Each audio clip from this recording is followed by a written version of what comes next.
Welcome to good study. दोस्तों, यदि आप कंप्लीट लुसेंट जी के पढ़ना चाहते हैं तो हमारे इस यूट्यूब चैनल गुड स्टडी को सब्सक्राइब करके बेल आइकन प्रेस कर दीजिएगा। कंप्लीट लुसेंट सेशन का यह पार्ट 12 होगा, जिसमें हम पारसी धर्म के बारे में बात करेंगे। तो चलिए बिना देर करते हुए शुरू करते हैं पारसी धर्म से। बात की जाए पारसी धर्म की, तो पारसी धर्म के संबंध में सबसे पहला क्वेश्चन ये उठता है कि पारसी धर्म के संस्थापक कौन हैं। तो पारसी धर्म के जो संस्थापक हैं वो है जरथुष्ट्र। जरथुष्ट्र को पारसी धर्म का संस्थापक कहा जाता है और ये जरथुष्ट्र हैं, ये ईरान से संबंध रखते थे।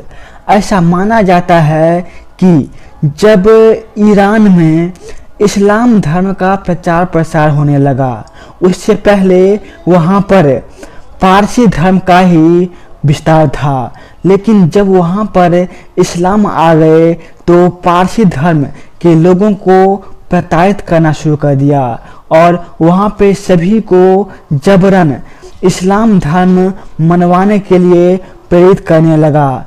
तो हुआ क्या कि वहाँ पर कुछ जो पारसी लोग थे वो वहाँ से नाव के सहारे भाग कर निकल गए और वो भागते भागते दमन और द्वीप में आके रहने लगे। और ये दमन और द्वीप जब आए तो वहाँ से वो गुजरात पहुँच गए और गुजरात से धीरे धीरे वे महाराष्ट्र के क्षेत्र में आ गए।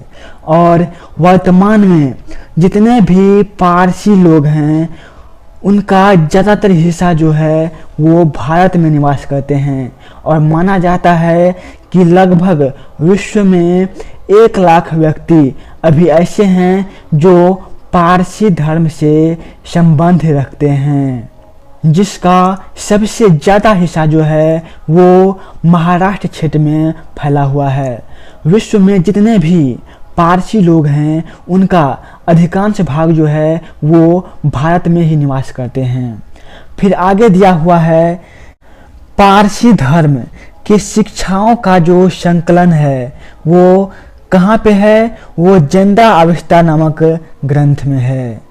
तो पारसी जो धर्म है उनका जो संकलन है वो कहाँ से मिलता है, ज़िंदा अवस्था नामक ग्रंथ से मिलता है, जो पारसियों का धार्मिक ग्रंथ है।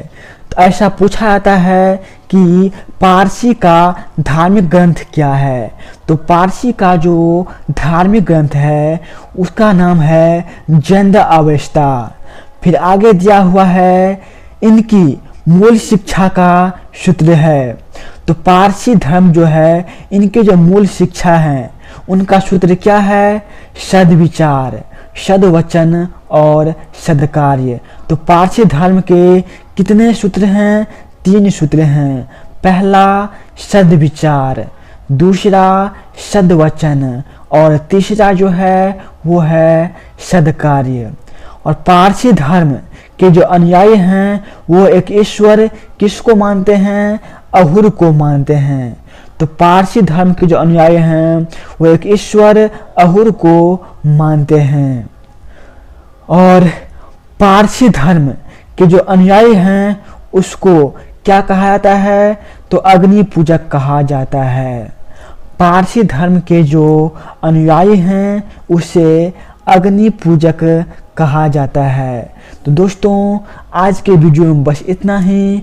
जो भी चैनल पर नए हैं चैनल को सब्सक्राइब करके बेल आइकन प्रेस कर दीजिएगा। यहाँ पर कंप्लीट लुसेंट सेशन का सीरीज चलाया जा रहा है। धन्यवाद दोस्तों, आज के सेशन में हम यहीं पे ख़त्म करते हैं।